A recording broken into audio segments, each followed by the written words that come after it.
Hey there, safecrackers, get your combinations ready because it is time for the Comic Vault.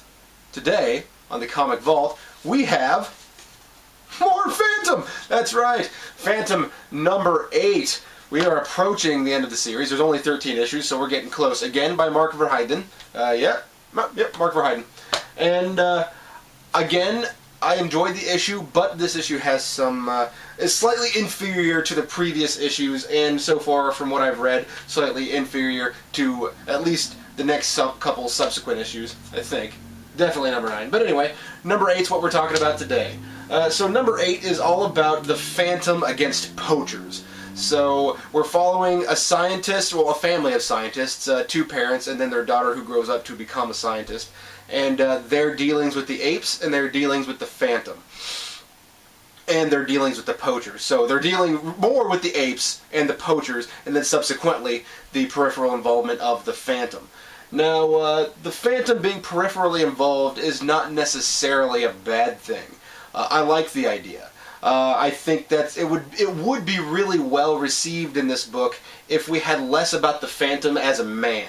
So there's a lot of stuff in this book about the Phantom being a regular person, his dealings with with the love interest in the book, and there's not an extraordinary amount, but there is an unbalanced amount for what they're trying to achieve with this book. This particular issue, number 8, is largely about, in dealing with the Phantom, is largely about this scientist's perception, seeing him as a ghost who walks. Now, I'm okay with him being the savior. I'm okay with him being the guy who swoops in, I wasn't sure which one I wanted to say, who comes in and then saves the day. But the reason that this issue is so unbalanced is that we spend so much time with the Phantom that we don't experience the Phantom from her perspective. We experience the Phantom from the perspective of the Phantom, and then we experience the apes from the perspective of the scientist. And that doesn't mesh together well. It should have been one or the other. So, reason being is that we don't really get a discernible character arc if we're trying to focus on 2 of these things. So it's like trying to develop a... it's like you're trying to do a cast full of characters, I forget what you call that thing, an ensemble cast, if you will, and it's like you're trying to do an ensemble cast, and then the trouble is that you don't give anybody a particular thing to do. It's just trying to get you from this issue to the next issue, and it's just stuff happening. It's these poachers are attacking apes and attacking the people that are trying to protect the apes, and then they get beat up by the Phantom. That's really what it is. And the reason that it disappoints me so much isn't necessarily that it's a hugely bad issue. No, it's an okay issue. The trouble is that there's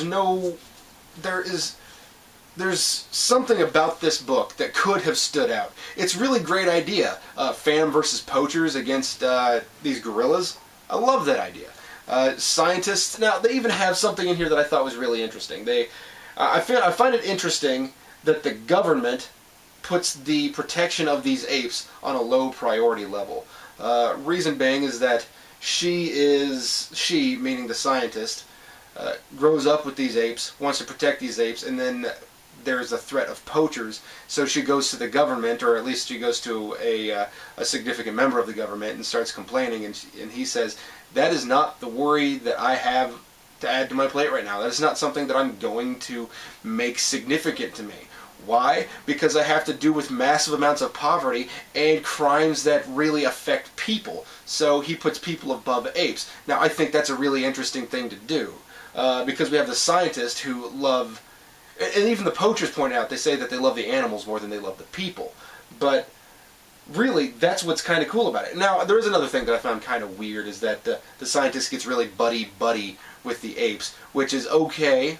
She has a very personal relationship with apes, but they have pictures of her bouncing kids, like, I don't know, gorilla children, whatever you call those, I'm not sure, but playing with the young gorillas, and the parents are watching. That's really strange. It's kind of bizarre. I don't think that I could really believe that the parents would be entirely okay with her playing with the kids. But, I digress. It's an okay issue. I wouldn't necessarily seek it out from among the other issues. 1 through 7 are much better issues. So, thanks for watching the Comic Vault. I'm Vince. This is Geekvolution. The Comic Vault is vast and ominous, huge and unknowable. And if you would like to donate to the Comic Vault for us to have something to review, or just if you want to share something with us, you can donate to P.O. Box 14183, Lenexa, Kansas 66285. Geekvolution, P.O. Box 14183, Lenexa, Kansas 66285. Anyway, I'm Vince. Thanks for watching. We'll catch you next time.